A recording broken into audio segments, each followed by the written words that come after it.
دور ہے، صنعتی انقلاب نے چیزوں کو آسمان تک پہنچا دیا ہے۔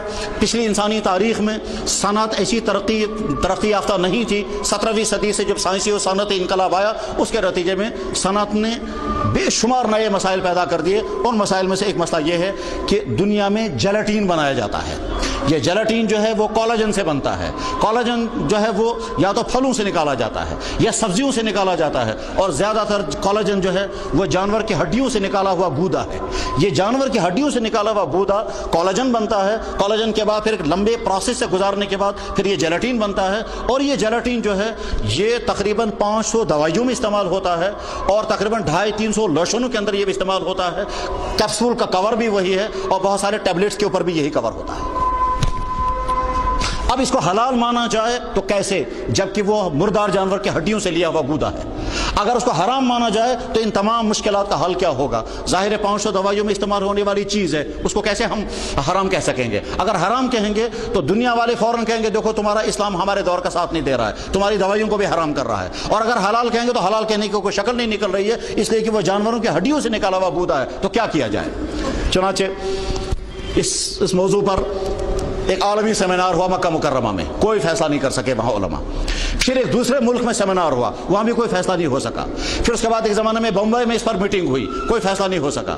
اس کے بعد پھر حیدرآباد میں ایک میٹنگ چل رہی تھی اسی ٹاپک پر کہ صاحب جیلاٹین جو تقریباً 500 دوائیوں میں استعمال ہونے والی ایک لازمی لکوڈ چیز ہے، اس سے ہم بچ نہیں سکیں گے، اس کو حلال مان لیں تو کیسے حلال مانیں گے جب وہ مردار جانور کی ہڈیوں سے نکالا ہوا گودا ہے؟ اور اگر حرام مان لیں تو امت مشکلات میں پھنس جائے گی، کیا کیا جائے گا؟ چنانچہ پھر میٹنگوں پر میٹنگیں ہوتی رہی، کوئی فیصلہ نہیں ہو سکا۔ تو مجھے یاد آتا ہے کہ جب حیدرآباد میں سیمینار ہو رہا تھا، حیدرآباد کے سیمینار میں ایک عرب عالم کھڑے ہو کر کے کیا کہتے ہیں؟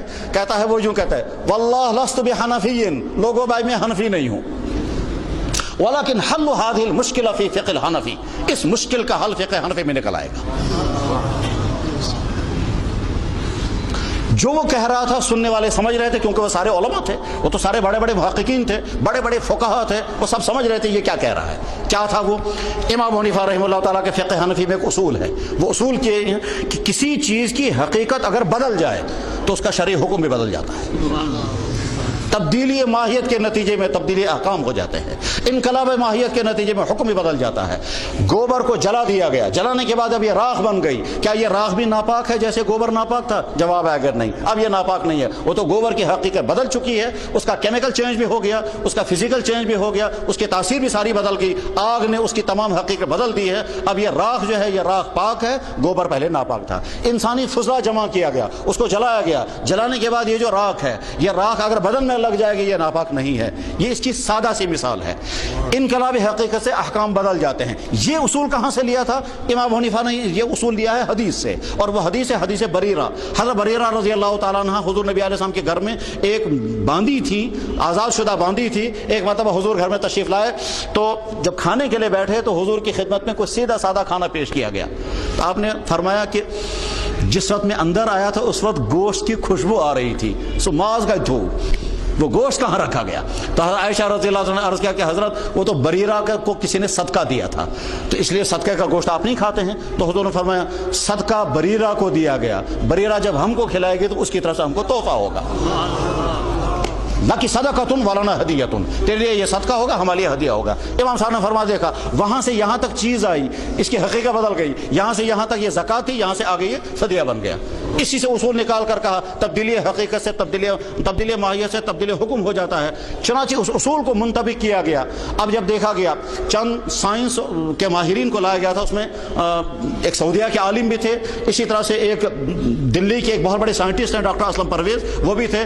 ان تمام حضرات نے مل کر کے وہاں فیصلہ کیا کہ صاحب جیلاٹین بنانے میں جو پروسیس اختیار کیا جاتا ہے اس میں ہڈیوں کے اندر کے گودے کی ساری حیت بدل جاتی ہے، فزیکل چینج بھی ہو چکا ہوتا ہے، کیمیکل چینج بھی ہو چکا ہوتا ہے۔ یہاں سے علماء نے فیصلہ کر دیا فقہ حنفی کے اصولوں کے مطابق یہ چیز پاک ہو گئی۔